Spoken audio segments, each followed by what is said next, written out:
So this is why China is losing the microchip war. In 2012, Zhang Chengyu left his job as an engineer at a company called ASML, the only company in the world that can make this machine. This machine makes the most advanced semiconductor chips, or microchips, in the world. After he left ASML, he started two new companies, one in the US and one in China. US and ASML lawyers would later allege that Yu recruited other ASML engineers to his US company, that they brought with them stolen information about ASML's machine, and that it was all backed by the Chinese government. This story is just one small piece of China's monumental effort to transform one of the world's most global and significant industries, semiconductors. But China's effort has increasingly locked it in a struggle with the United States. This isn't about market share, this isn't about tariffs, this is about security. So how exactly did China and the US enter into a Cold War over computer chips?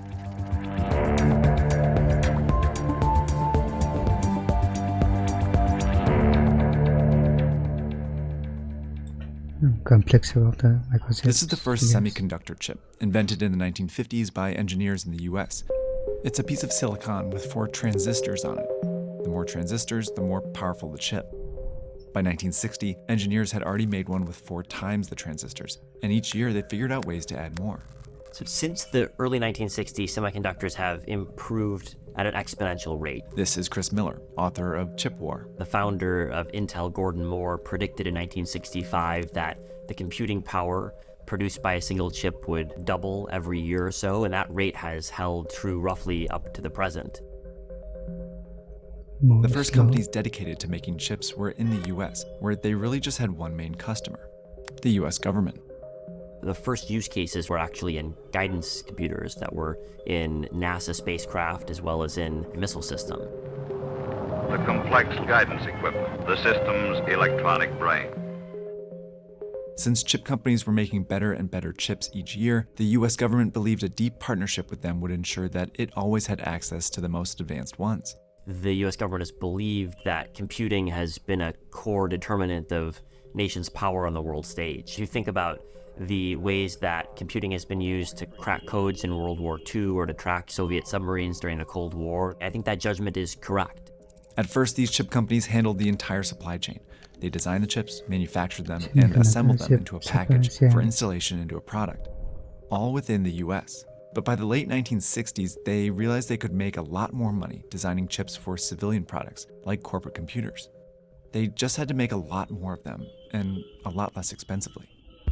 So many chip companies moved their manufacturing and assembly to factories in Japan, Taiwan, South Korea, and Hong Kong, where labor was cheaper, and the US government encouraged them. All these countries were US allies or partners, and this was a way to support their economies and deepen ties. At the same time, it banned these chip companies from sharing technology with its rivals, the Soviet Union and China. It was a way to keep them years behind the US as chips advanced. Because of Moore's law, advanced chips are substantially better than previous generations. If you're 5 years behind or 10 years behind, you're actually quite far behind the cutting edge. But it wasn't long before these allied governments began investing in their own chip companies. In the 1970s and 80s, Toshiba in Japan and Samsung in South Korea began designing and manufacturing chips that rivaled the Americans. And in the 1990s, a Taiwanese company, TSMC, got so good at manufacturing chips that many companies in the US stopped doing it. It meant that US companies were not the only ones who could make the most advanced chips anymore. And every country's chip industry was increasingly reliant on other countries for the materials, software, and equipment needed to make more complex chips. But while the US and its allies were pushing the limits of chip technology, China was lagging behind. In addition to the US blocking it from accessing chips during the Cold War, many of China's brightest scientists and engineers had been driven out of the country by the dictator Mao Zedong during the 60s and 70s. But over the next few decades, new Chinese leaders pushed to catch up. By the 1990s, the Cold War was over. The US had become friendlier with China, and it had lifted most of its export controls. And so China enticed many chip companies to move their assembly operations to China. And by the 2000s, China dominated this end of the supply chain. But China was importing more and more chips to feed its assembly industry, and it put them in a tricky position. The Chinese government had studied the tech supply chain, and they'd realized the entire Chinese tech ecosystem relied on a foundation of imported silicon from China's geopolitical adversaries, from the United States, from Japan, from Taiwan, and China's leaders concluded, quite understandably, that this was a risk they were unwilling to continue to take. So the Chinese government poured money into its own chip design and manufacturing companies, which increasingly partnered with non-Chinese firms, all in the hopes of creating a chip supply chain that existed entirely within China. Soon, China could design, manufacture, and assemble some older generations of chips mostly on its own. But it was still years away from making the most cutting-edge chips.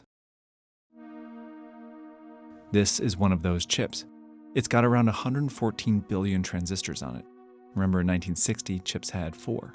Computing capabilities of the future, just like the computing capabilities of the past, will be deployed to military uses. Billions. The problem is only a few companies in the world are involved in making them, and none are in China. To start, only 3 American companies make the software needed to design advanced chips. Then, turning those designs into real chips requires a machine that's only made by one company, ASML. But this machine requires equipment that's only made in the US. Finally, only companies in Taiwan and South Korea can put it all together and manufacture the most advanced processor chips. These companies are choke points in the supply chain, and China was totally reliant on them for advanced chips. In 2019, police in the US went to arrest Zhong Chengyu, but they couldn't find him. Until he appeared later, in China, as the CEO of his company that successfully made software like ASML's. Thanks to help from the Chinese government, his company was flourishing. And his story was just one of several instances of IP theft in the chip industry. The Chinese government has been, at the very least, passively supportive, but in some cases actively supportive of IP theft, because the Chinese government realizes that its companies are in a position of relative weakness. In order to eventually decrease its reliance on this foreign supply chain, China was identifying choke points like ASML and copying them. But the plan backfired.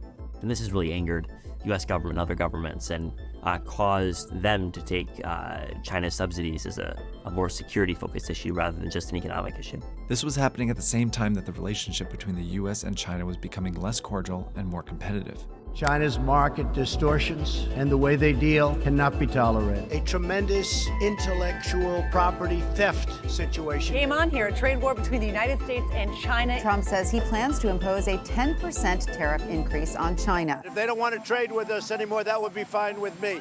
In 2018, the Trump administration banned US companies from selling components to ZTE, a Chinese tech company. Then in 2019, it banned US companies from doing business with China's biggest tech company, Huawei, and its affiliates. These bans nearly bankrupted ZTE and dealt a significant blow to Huawei. In 2022, the next US president, Joe Biden, targeted China's chip industry more broadly. First, it banned all US companies from selling advanced chips to China, but it also blocked Chinese design companies from using US-made design software and US-made manufacturing equipment. Plus, it banned global companies who use US semiconductor technology from selling advanced chips to China as well. The US was exploiting these choke points to stop China's chip industry in its tracks. These export controls represented a really clear shift away from the view that ultimately trade and tech exchanges with China were fundamentally positive-sum to a much more zero-sum view of the technological competition. Next, the US passed a law that would invest billions of dollars into its own chip manufacturing companies, and finalized a deal with Taiwan's biggest manufacturer, TSMC, to build manufacturing plants in the US, all to enable the US to keep racing ahead. China and the US have a pretty similar view of the political stakes when it comes to semiconductors. That's why the US government has made it a priority to defend the US lead. But this has also put extraordinary pressure on another conflict between the two countries. Since 1949, China has viewed Taiwan as a breakaway province and has vowed to reunite with it, even threatening invasion. The US has vowed to protect Taiwan, but Taiwan also happens to own the most important choke point in the chip supply chain. Taiwanese companies manufacture 63% of all chips and about 92% of all advanced chips. With companies that are indispensable to both the US and Chinese chip industries, Taiwan has built itself some protection. But the US export controls forced Taiwan's companies to make a choice: defy the US and keep selling to China, or comply and cut off China from some of its chips. So far, they've signaled they'll cut off China. But as China and the US feud over chips, more and more choices like these are going to be imposed on countries and companies around the world, asking them to pick sides in what looks a lot like a new Cold War. and you go nice. And a lot of steps going on in there. So Taiwan already cutting up supplies to China. And there was a very good video though. Yeah, video there for now.